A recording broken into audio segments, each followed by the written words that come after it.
Okay, welcome back. सो जैसा कि topic आप देख रहे हो, अभी हमें पढ़ना है वेन डायग्राम्स के बारे में। बेसिकली जितनी भी सेट थ्योरी थी उसको हम लोग एब्स्ट्रैक्ट तरीके से पढ़ रहे थे। हमारे पास कुछ नोटेशंस थे, लाइक सेट बिल्डर नोटेशन था, रोस्टर नोटेशन था। लेकिन जॉन वेन जो थे, उन्होंने जब ये सब थ्योरी को इसको ऑब्जर्व कर रहे थे और वो जब इस चीज़ को विजुलाइज करने की कोशिश कर रहे थे, तो उन्होंने एक वेन डायग्राम अरेंजमेंट को डिस्कवर किया था। इसको वेन डायग्राम हम कह रहे हैं। सो आपने देखा, यहाँ पे लिखा है, most of the relationship between set can be represented by mean of the diagrams which are known as the Venn diagram. तो Venn diagram are named after the English logician John Venn, and these diagrams consist of rectangular and closed curves, usually circles. The universal set is represented usually by a rectangle and its subset by circle. तो जैसे universal set की बात करें, जैसे अगर हमने पिछले example में कहा, सपोज़ हम इंडिया में रहने वाले लोगों को एक सेट के रूप में मान रहे हैं, तो एक लार्जर सेट क्या होगा? पूरी दुनिया के लोग, क्योंकि पूरी दुनिया के लोग में ही इंडिया के लोग भी आते हैं। ऐसे ही अगर हम रियल नंबर, अगर हम इंटीजर को एज अ सेट मान रहे हैं, तो इंटीजर किस बड़े सेट का हिस्सा होगा? इंटीजर एक बड़े सेट का हिस्सा होगा जिसको हम रियल नंबर कह सकते हैं। ठीक है। ऐसे ही जैसे हम अर्थ, अगर हम सन को एज अ ऑब्जेक्ट मान रहे हैं, तो सन क्या है? इस पूरे यूनिवर्स के जितने भी स्टार्स हैं जो सन के सोलर मास के अबाउट हैं, उनको हम यूनिवर्सल सेट मान सकते हैं। तो इस तरह से हमारे जैसे जैसे एलिमेंट का नेचर चेंज होता रहता है, हम यूनिवर्सल सेट को भी उसी हिसाब से डिफाइन कर सकते हैं। But there always exist a universal set, और उस यूनिवर्सल सेट के अंदर ही हम अपने सेट को डिफाइन करते हैं। तो वेन ने सजेस्ट किया कि आप ऐसा करिए, जो ये रेक्टेंगल है, इस रेक्टेंगल से आप उस यूनिवर्सल सेट को डिफाइन करिए, और इस यूनिवर्सल सेट के अंदर जो आप कंसीडर कर रहे हो उसको आप इस तरह के एक सर्किल से रिप्रेजेंट कर सकते हैं। In the Venn diagram, the element of the sets are written in the respective circles। जैसे आपने देखा है, ये respective circles है जिसमें ये आपने लिखा है। फिगर इलस्ट्रेशन 1 देखें, आप देखें पहला illustration. In figure 1, u is 1 2 3 10 is the universal set of which a is a subset। तो जैसे आपने देखा, u जो है, u के अंदर 1 2 3 4 5 इस तरह से इंटीजर हैं, पॉजिटिव इंटीजर्स हैं, जैसे मान लीजिए आपके पास हैं। उसमें से आपने जो सबसेट बनाया है वो 2 का है, 4 का है, इवन नंबर्स का आपने सबसेट बना लिया, तो आपने इस तरह से सर्कल से दिखा दिया। इलस्ट्रेशन 2 को आप देखेंगे तो आपके पास फिगर में दिख रहा है कि यूनिवर्सल के अंदर 1 2 3 4 5 10 तक नंबर्स हैं। उसके अंदर हमने एक सेट बनाया है ए, जो कि इवन नंबर्स का, इसमें 2 4 6 8 और 10 है। उसके अंदर फिर हमने एक और सर्कल बनाया है जिसके अंदर हमने सिर्फ 4 और 6 को ले रखा है। तो 4 और 6 क्या है? ये सबसेट है किसका? ए का। क्योंकि ए के अंदर कुछ एक्स्ट्रा एलिमेंट हैं, जैसे 2 8 10 है, लेकिन बी के अंदर सिर्फ 4 6 है, जो कि ए के अंदर भी कहे जाएंगे। तो इस तरह से आपने इस चीज़ को वेन डायग्राम में अगर शो करना है तो आप कैसे शो करते हो? बी सबसेट ऑफ ए। आप पहले एक बड़ा सेट बनाइए, ये बड़ा सेट है, उसके अंदर आप एक छोटा सेट डिफाइन कर दीजिए। तो जो बड़ा सेट है that is the super set, और जो छोटा सेट है that is the subset, proper subset. The reader will see an extensive use of the Venn diagram when we discuss the union, intersection and difference of the sets. आगे जब हम थोड़ा इसको mathematically थोड़ा सा और रिगरस देखेंगे तो हम पाएंगे कि वेन डायग्राम हमारे लिए बहुत ज़्यादा उपयोगी हो जाते हैं। ऑपरेशंस ऑन सेट्स, सेट के ऊपर कौन कौन से ऑपरेशन कर सकते हैं? In the earlier classes we have learn how to perform the operations of addition, subtraction, multiplication and division on numbers. ठीक है, हमने ये देखा है। Each one of these operations was performed on a pair of number to get another number. ठीक है, हमने 2 के ऊपर 2 ऐड कर दिया, एडिशन ऑपरेशन किया, 2 इंटू 2 कर दिया, मल्टीप्लिकेशन ऑपरेशन किया, 2 डिवाइड बाई 2 कर दिया, डिवीजन का ऑपरेशन किया। तो हम कभी 4 पाते हैं, कभी 8 पाते हैं, कभी 1 पाते हैं, एज पर द ऑपरेशन हमारा जैसा भी हो रहा होगा। For example, when we perform the operation of addition on the pair of number 5 and 13, we get the number 18. Again, performing the operation of multiplication on this, we get 65. तो हमारे पास number तो वही हैं, 3, 5 और 13, बट हमारे operations change हो रहे हैं, एडिशन था, मल्टीप्लिकेशन हो गया, उसी हिसाब से हमारा जो फाइनल आंसर है वो भी चेंज होता रहता है। Similarly, there are some operations which when performed on two set gives rise to another set। अब यही चीज़ हम यहाँ पे करें, जैसे हमने दो नंबर्स पे ऑपरेशन परफॉर्म किए, एक नया नंबर पाया, ऐसे ही हम दो सेट पे भी कुछ ऑपरेशन परफॉर्म कर सकते हैं और एक नया सेट पा सकते हैं।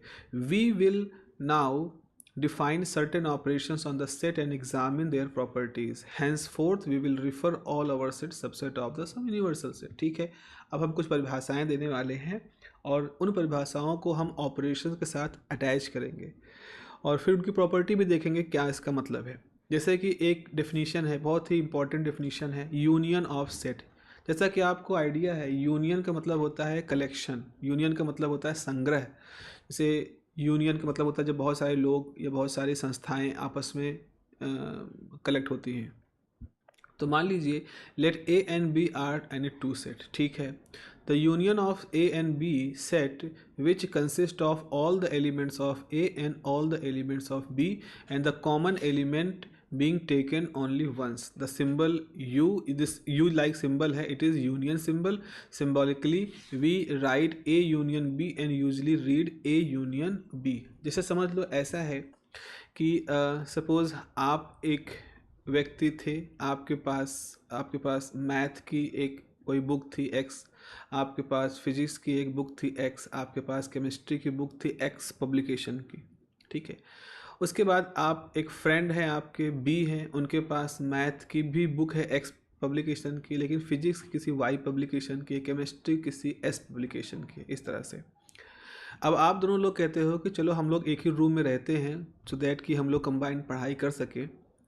तो ऐसे में आप कह रहे हो कि ठीक है देखो भाई, ऐसा है कि x मेरे पास भी है, x तुम्हारे पास भी है, तो डबल डबल रखने कोई मतलब नहीं है।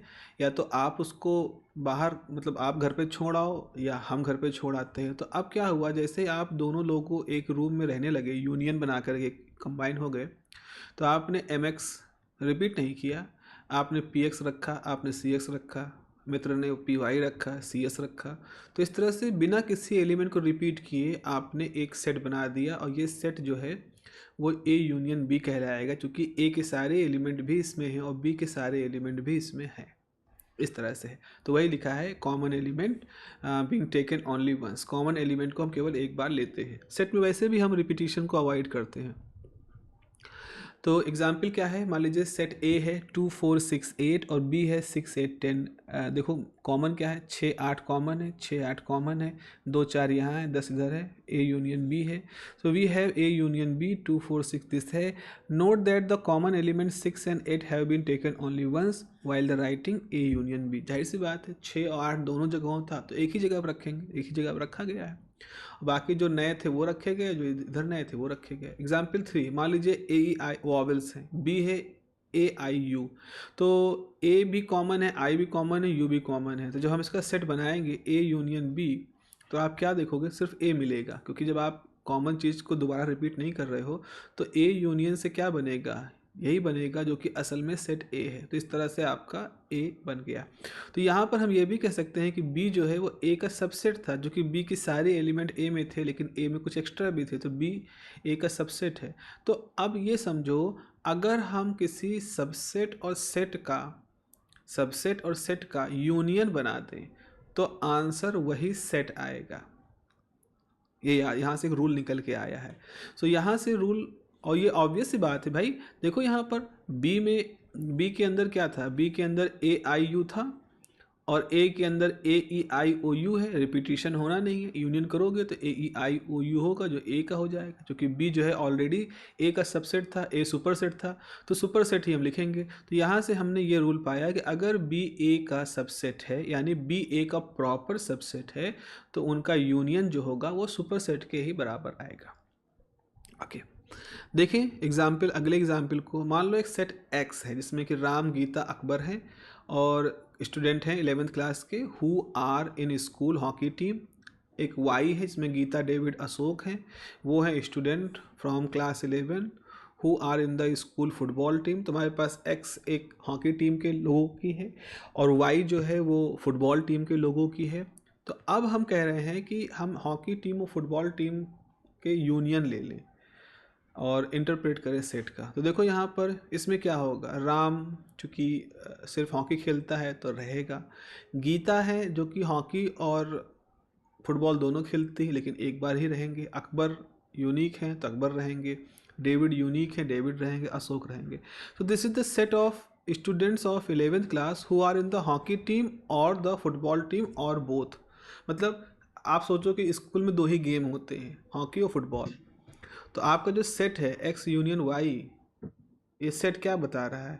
ये सेट उन सभी खिलाड़ियों को बता रहा है जो कि उस स्कूल में एग्जिस्ट कर रहे हैं। Thus we can define union of two set as follows. तो अब कैसे हमने इसको वेन डायग्राम से रिप्रेजेंट करेंगे? देखिए, the union of two set A and B and the set C which consists of all those elements which are either A or B including those which are in both. In symbol we write A union B, मतलब X is such that X belong to A और X belong to B। मतलब या तो X जो होगा वो तो A में होगा या B में होगा। अगर दोनों में है तो एक ही बार उसको लिखा गया होगा। अब देखो यहाँ पर कलर स्कीम कैसे दी गई है। जैसे ए के अंदर अगर हम कहें ये एक है जो ए के सारे सेट को बता रहा है, ए के अंदर जितने एलिमेंट हैं उनको इस कलर से रिप्रेजेंट कर रहा है, और बी के अंदर जितने एलिमेंट हैं उनको भी रिप्रेजेंट किया जा रहा है इस तरह से। तो आप देख रहे हो इन दोनों का एक इंटरसेक्शन भी आ रहा है। अब आप सोचो कि आपको इन दोनों को यूनियन बनाना है, तो यूनियन का मतलब है आप इस तरह से एक ही कलर से सबको रिप्रेजेंट करोगे, एक ही कलर से आपको सबको रिप्रेजेंट करना है। तो ये यूनियन है, यूनियन है, ये पूरा कलेक्टिव कलर है। अगर मैं इसको थोड़ा सा और उस तरह से करूँ, ये black colour is the this represented the complete union of A union B.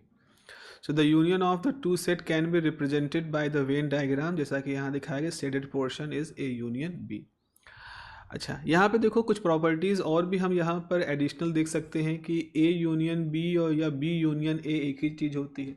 ए को बी में मिलाओ, बी को ए में मिलाओ, एक ही बार सबको कंसिडर करना है। तो ये अगर हम इस तरह से कोई चीज़ देखते हैं कि आप ऑर्डर मैटर नहीं करता, ए जैसे A plus B is same as B plus A, तो कम्यूटेटिव लॉ कहलाता है यहाँ पर। अच्छा, अगर आपके पास ए बी सी तीन सेट हैं तो आपने ए बी का यूनियन ले लिया, फिर उसको सी से यूनियन किया, या बी और सी का यूनियन ले लिया, ए से यूनियन किया, तो सेम है, तो एसोसिएटिव लॉ। ऐसे ही अगर आप ए को एम्प्टी के साथ यूनियन करोगे तो ए ही आएगा, बिकॉज एम्प्टी में कोई एलिमेंट नहीं होता है, एम्प्टी इज एम्प्टी। सो अगर आप उसमें उसको किसी में ऐड भी कर दोगे तो कुछ नहीं ऐड करोगे तो जो चीज़ था वैसे ही रहेगा। वैसा ही यहाँ पर लॉजिक है यहाँ पर। अब यहाँ पर एक है कि अगर आपने ए का खुद से ही यूनियन ले लिया, अगर ए को खुद से ही यूनियन ले लिया तो वही आएगा। भाई ए के अंदर जितने एलिमेंट थे उतने ही एलिमेंट उसके अंदर रहे, आपने ए को खुद से यूनाइट कर लिया तो फिर आपके पास क्या आएगा? एडम्पोटेंट लॉ इसे कहते हैं। और अगर आप यूनिवर्सल सेट में ए को यूनियन कर दो तो यूनिवर्सल सेट रहेगा, जिसको कहते हैं लॉ ऑफ यूनिवर्सल सेट। भाई इसे हमने कहा कि इस पृथ्वी पर रहने वाले सारे लोगों का एक सेट है यूनिवर्सल सेट, और भारत में रहने वाले सारे लोगों का सेट है ए।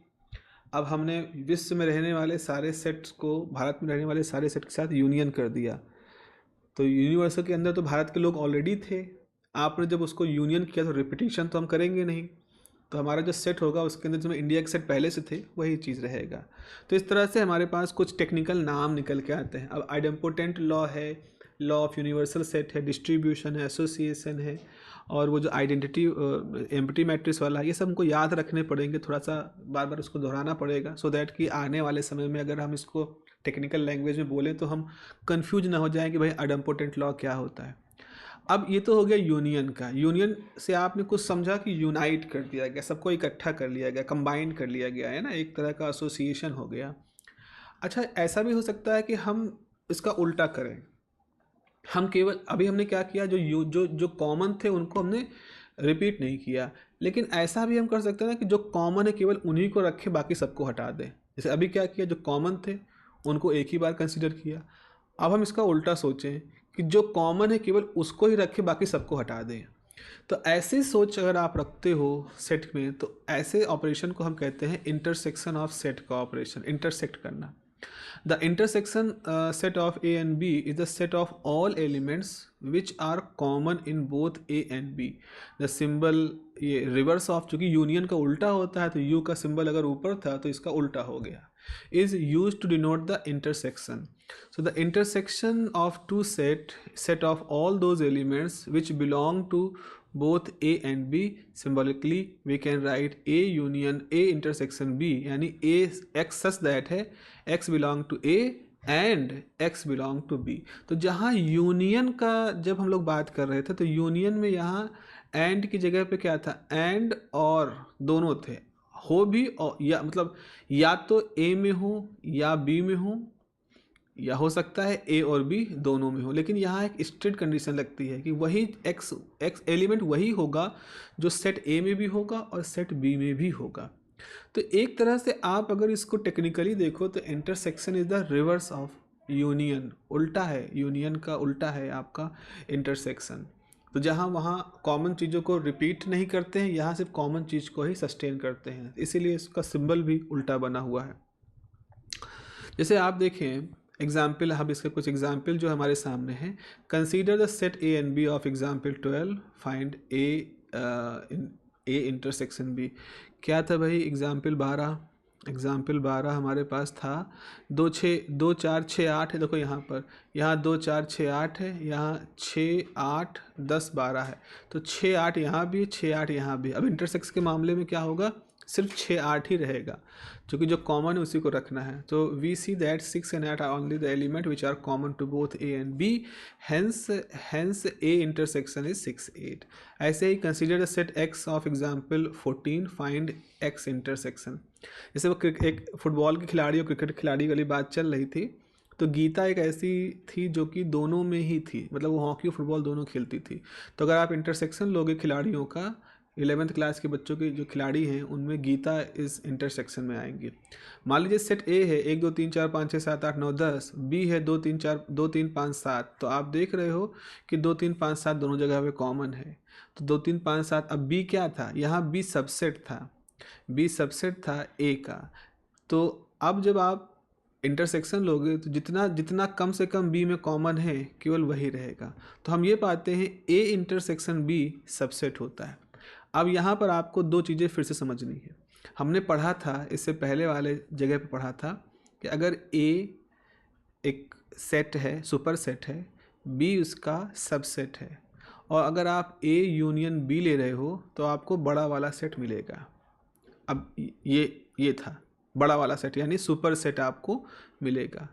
ये यूनियन केस में था। अब हमारा केस क्या है, उल्टा है। अगर यूनियन का केस उल्टा इंटरसेक्ट हो गया तो ऐसे में आप ए इंटरसेक्ट बी लोगे तो आपका आंसर बी आएगा, यानी कि जो प्रॉपर सबसेट है वो आंसर आएगा, उल्टा हो जाएगा सारा मामला। तो जहाँ यूनियन में ए सुपरसेट ए यूनियन बी होता है, वहीं पर इंटरसेक्शन में सिर्फ बी आता है। इसका लॉजिक सिंपल सा है, क्योंकि कॉमन जो होगा वही लिखना है, और कॉमन वही होगा जो बी में भी हो और ए में भी हो। जो केवल बी में हो और ए में कुछ एक्स्ट्रा हो तो सारे एक्स्ट्रा गायब हो जाएंगे, केवल बी वाली चीज़ें ही आपके पास रहेंगी, क्योंकि इंटरसेक्शन की परिभाषा है।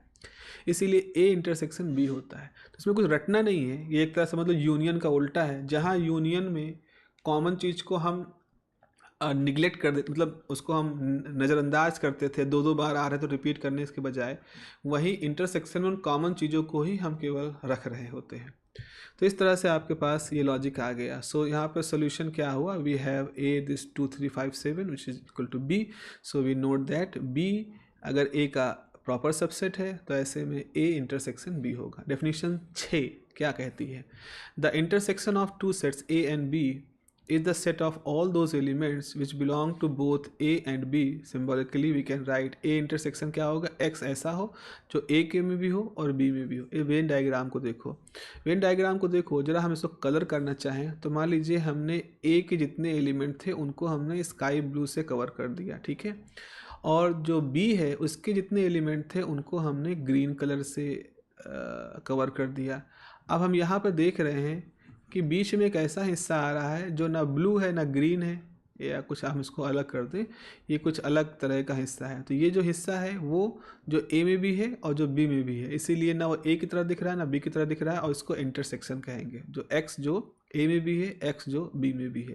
So the shaded portion in figure 1.5 यही है, indicates the intersection of A and B. So if A and B, अगर if A and B are two sets such as A intersection B empty, then A and B call the disjoint set. अच्छा, disjoint का मतलब होता है बिल्कुल अलग, बिल्कुल अलहदा, कुछ भी नहीं मिल रहा है उनके अंदर।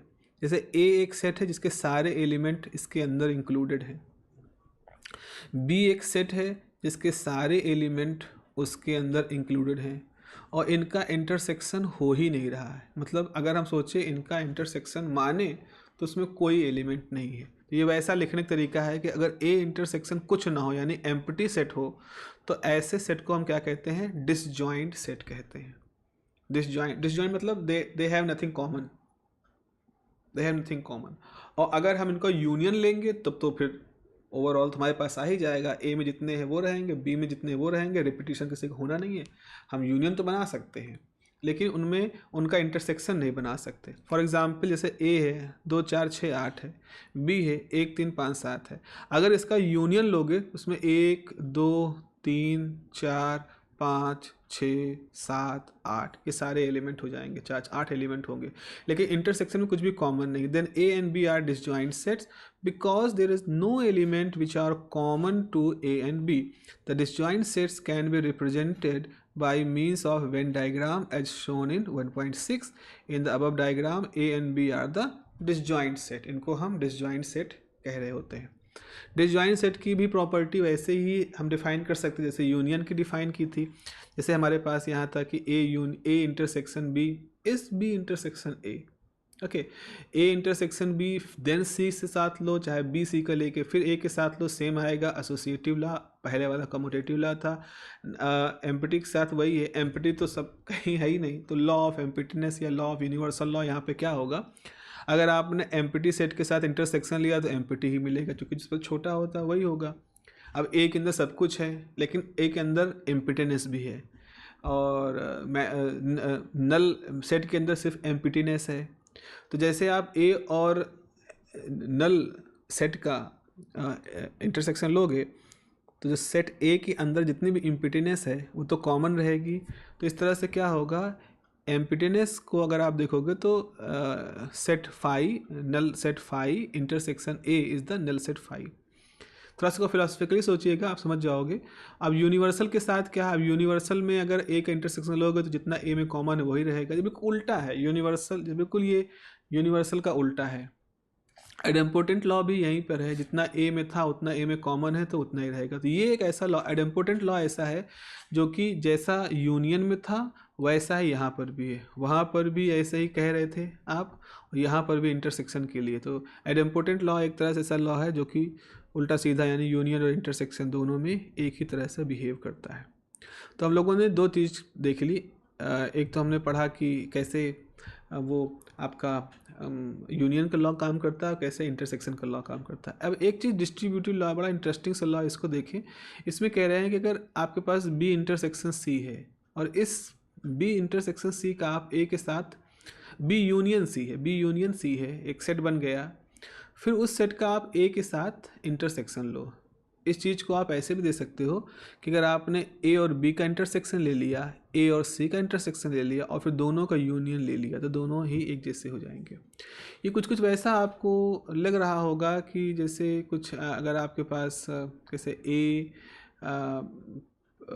Multiplied by B plus C है, तो इसको A multiplied by B plus A multiplied by C ऐसे कर सकते हैं, डिस्ट्रीब्यूट कर दे रहे हो आप इस मल्टीप्लिकेशन को, इस पे और इस पे डिस्ट्रीब्यूट कर दे रहे हो, वैसा ही कुछ यहाँ पर है। तो ये भी एक तरह से इंटरसेक्शन, यूनियन और इंटरसेक्शन का डिस्ट्रीब्यूशन है। तो ये हो गया, इसे कहते हैं कि इंटरसेक्शन डिस्ट्रीब्यूटेड ओवर यूनियन। इसको आप अलग से मैं कहूँगा लिख लूँ, इस चीज़ को अलग से लिख लें, इसको हाईलाइट कर लेते हैं कि यहाँ पर क्या हो रहा है कि intersection distributed over union. This is good phase, you can just note it कि इसको आप कर सकते हो।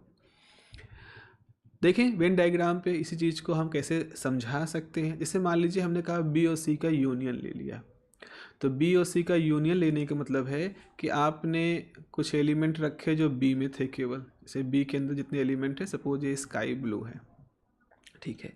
उसके बाद आपके पास सी था, ठीक है। सी के पास जितने एलिमेंट है, सपोज वो लाइट ग्रीन है, ये है।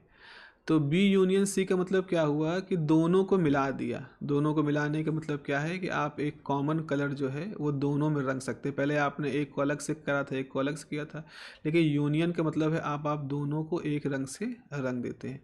फिर आपने ए का इंटरसेक्शन ले लिया। ए के इंटरसेक्शन होने का मतलब है, सॉरी, ए के इंटरसेक्शन होने का मतलब है कि आपके पास ये एक सेक्शन है, ये एक सेक्शन है, बी और सी का यूनियन, और ये एक सेक्शन, ये पूरा एक सेक्शन आ गया। बी और सी के यूनियन और ए का इंटरसेक्शन, ये वाला हिस्सा है आपके पास, ये वाला, जस्ट दिस। यही चीज़ क्या हम वैसे भी निकाल सकते थे? यही चीज़ क्या हम वैसे भी निकाल सकते थे? जरा देखें, एक मिनट जरा मैं देखूँ यहाँ पर क्या होगा। ये वाला पोर्शन क्या दिखाएगा? A intersection B. ये वाला पोर्शन क्या दिखाएगा? A intersection C. तो बी और सी में कॉमन कितना है? ये वाला हिस्सा, हाँ ये वाला हिस्सा देखो, ये जो ये बी और सी में जो कॉमन है, नहीं, बी यूनियन सी, तो ये हो गया ए का इंटरसेक्शन बी यूनियन सी से। ये हिस्सा सिर्फ सी है, ओके, हाँ ठीक है, ये है। अच्छा, अगर आप इस चीज़ को ऐसे डिस्ट्रीब्यूट किए होते, जैसे यहाँ पे देखो, ए इंटरसेक्शन बी, हाँ ठीक है, ये पोर्शन बनेगा। फिर अगर आपने लिया होता, क्या कह रहा हूँ मैं, कौन सा सेक्शन है हमारे पास, एक मिनट जरा से, इसको कहीं कंफ्यूजन हो रहा है, पर फिर से इसको कर देते हैं। देखो, पहले तो हम बी यूनियन सी ले लें, ठीक है, ये बी यूनियन सी है, ए भी उसी के अंदर आ गया। फिर हमने कहा बी यूनियन सी में ए का इंटरसेक्शन, तो आपके पास ये हिस्सा और ये हिस्सा, हाँ ये आ गया। अब ठीक, अब लॉजिक सही लग रहा है। थर्ड में क्या था? थर्ड में हमें ए इंटरसेक्शन बी लिखना है, तो ए इंटरसेक्शन बी ये हिस्सा हो जाएगा। फिर हमें क्या लिखना है? ए इंटरसेक्शन सी, तो ये हिस्सा हो जाएगा।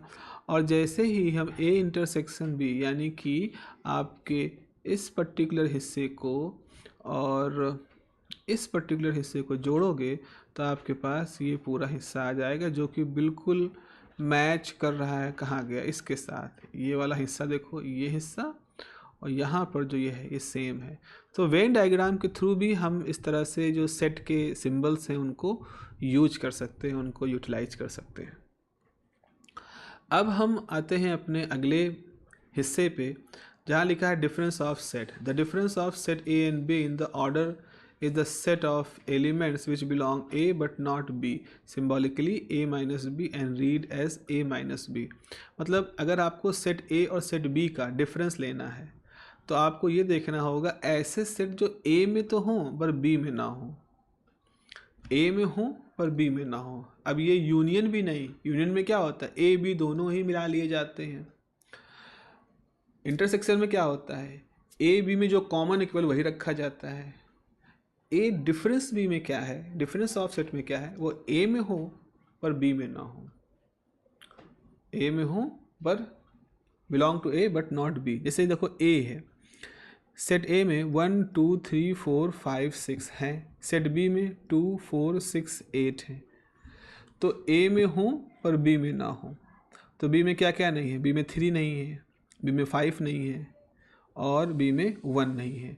तो a माइनस बी का मतलब हो गया 1 3 5 आपको रखना है, since the element 1 3 5 belong to a but not in b।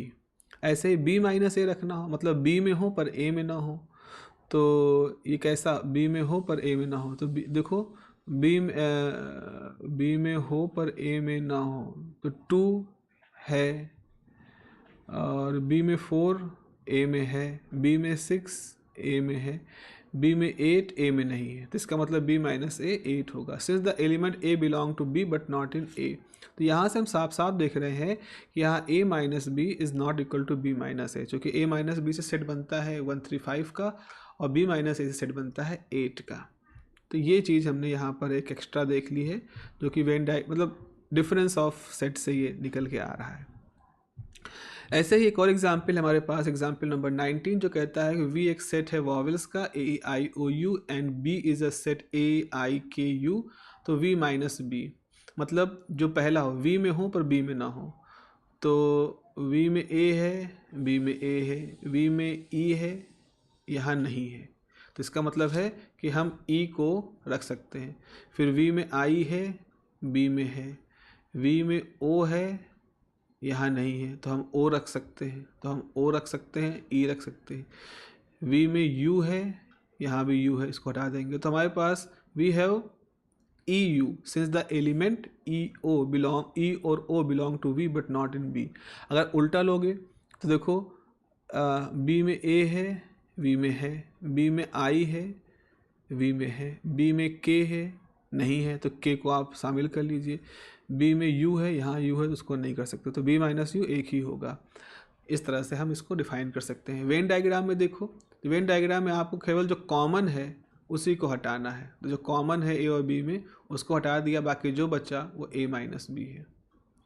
ठीक है, ऐसे यहाँ पर ये हो गया। तो ए माइनस बी का मतलब क्या होता है, एक्स ऐसा हो कि एक्स ए में हो पर बी में ना हो, जो पहले आगे वाला होगा उसी को देखना होगा, इसमें होना चाहिए, इसमें नहीं होना चाहिए।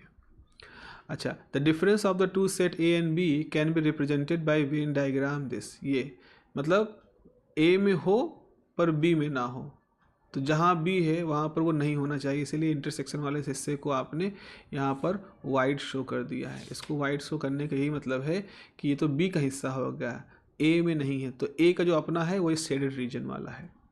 जैसे यहाँ पे आप देख रहे हो कि a माइनस बी और a इंटरसेक्शन b और b minus A R mutually disjoint set, यानी कि a माइनस बी में जो एलिमेंट होंगे वो कुछ और एलिमेंट होंगे, a इंटरसेक्शन b में जो एलिमेंट होंगे वो कुछ और होंगे, और b माइनस ए में जो एलिमेंट होंगे वो कुछ और होंगे, और ये तीनों ही तरह के ऑपरेशन जो सेट बनेंगे वो डिसजॉइंट होंगे।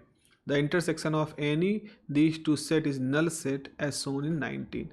जैसे ये वाला हिस्सा किसको दिखा रहा है, a माइनस बी को, ये वाला हिस्सा किसको दिखा रहा है, a इंटरसेक्शन b को, और ये वाला जो हिस्सा है वो b माइनस ए को। इनमें कुछ भी कॉमन नहीं है, ये यहीं पे ख़त्म हो गया b माइनस ए, यहीं पे ख़त्म हो गया a माइनस बी, और बस इतना ही है a इंटरसेक्शन b। तो ये तीनों हिस्से डिसजॉइंट हैं, इनमें कुछ भी कॉमन नहीं है। So this is all about the Venn diagram portion, और we have to do the exercise 1.4। इसके बाद एक और लास्ट थ्योरी का सेशन बचता है, we will complete it, then we will move to the exercise session. Okay, till then have a nice day, take care, bye bye.